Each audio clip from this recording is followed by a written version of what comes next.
So I'm going to keep this video a little short. I'm going to talk about something that I always talk about, honestly, creativity, but I don't talk about it directly. I mean, we're usually, when I'm talking about artists, bands, rating their catalog, talking about their latest record, talking about how a record fits into their discography, or picking random record, or whatever it is, it's about creativity because it's about their creative, right? They spent time and energy. They wrote this record. They recorded this record.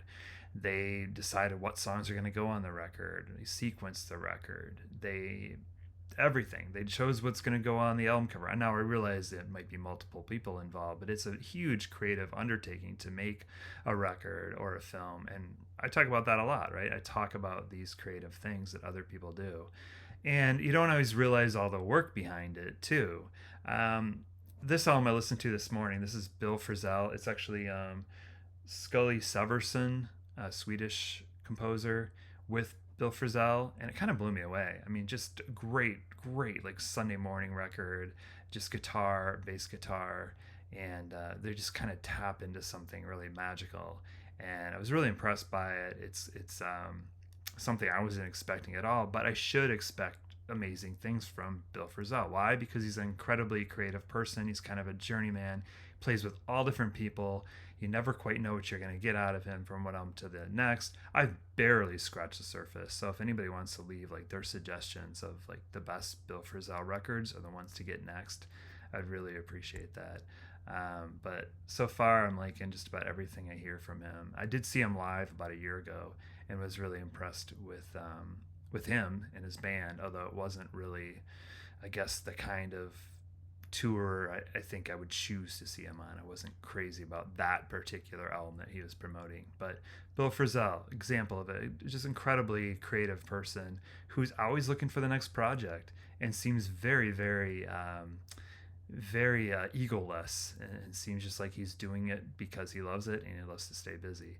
The other creative thing I want to talk about, creative person, creative project, is a movie that I saw. And I don't go to a ton of theater movies in the theater. Watch a fair amount on television, of course, although it tends to be more TV shows and documentaries and stuff like that. But I'm always like really loving a great movie. And I love the end of the year because all the good ones are saved up, a lot of them for Academy Awards season, and you start to see the list of best movies and all that. And I saw one last weekend, or no, the weekend before, that completely blew me away. It reminds me of why I go to the movie theater, and I think it's a rarity. I think it's one of the best movies I've seen in I don't even know how long. Definitely this year for sure. And it's Poor Things. I don't know how many people have heard about it or heard of it or seen it. But I think it's kind of a really good example of creativity for sure. It's one of the most creative things I've ever seen. I mean, from frame to frame, from scene to scene, I'm just like constantly wondering what's going to happen next, what's going on, and I'm laughing and I'm just like in awe of how good it is, and I don't want it to end. And the less you know about this movie, the better. But I think it's important to think about the two major people that are involved. That is the director, Yorgos Lanthimos. I'm probably butchering his name. He did the first movie I saw by him was The Lobster, which I really quirky dating type movie, trying to find your person. It's highly entertaining if you haven't seen it. Then the other one won an Academy Award a few years ago, The Favorite, which I'm less of a fan of, but I still thought it was a great movie. In fact, just rewatched it this weekend. But this movie, and that had Emma Stone in it. Well, this movie, Poor Things, has Emma Stone in it as well. But from interviews I watched and just watching the movie, this is like the culmination of his work and specifically their work together. I mean, it just is firing on all cylinders, and just to me, supreme example of creativity. I mean, if this was a record, I'd be like listening to it nonstop and talking about it for 6 months. I mean, if I had it, if when it comes out on streaming or whatever, I am definitely going to watch it again more than once, and might go to the theater to see it again. But it's just such a good movie. I would highly encourage anybody to see it. But to me, it was just extreme example of creative done right, like that is frankly kind of rare to see on that kind of level, like a movie like that where you're completely entertained for 2+ hours and immediately would like to see it again, as my girlfriend and I talked about when we were sharing notes after we saw the movie. The third thing I want to talk about is carving out time for creativity yourself, right? It's like we're all creative people, and I see a lot of people in the vinyl community. I see their backdrops, I see what they've got, and going on in their living room or record room or wherever they happen to choose to film their videos. But a lot of times you see music equipment back there. So I want to share something that I do that's kicking off really soon here, and I think some people might really benefit from it. But it's also just a really, really good example of being creative, finding a project. I mean, some people might get up early and write for an hour, or it doesn't have to be writing or design or art. It could be any number of things, but it's your thing. It's a thing you own.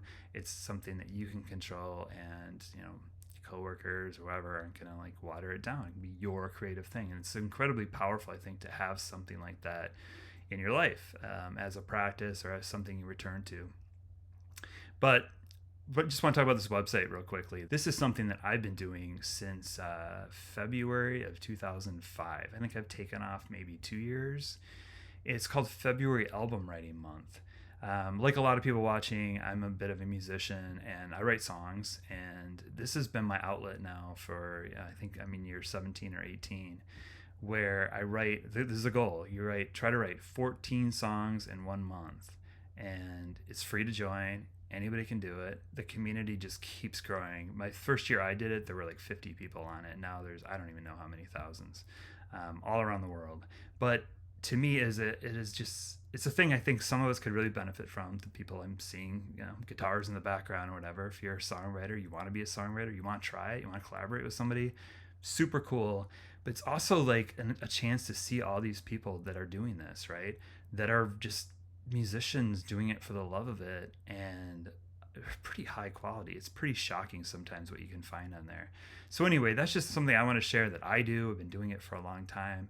It definitely scratches that itch. I mean, I write a new album every February. I mean, very few people ever hear it. Sometimes I do something with the songs, but I have the demos. I have demos going back to 2005.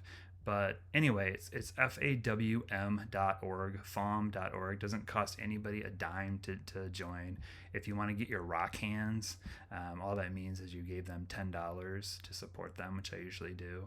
And yeah, it's a really cool thing. And if anything, it'll just prove to you just how creative people are.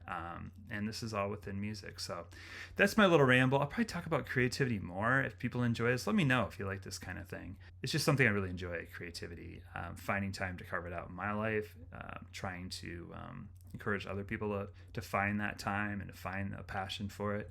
And of course, talking about it in music and the records and everything else. But anyway, that's my little ramble. That's my little thing on creativity. But yeah, back to regular scheduled programming after this.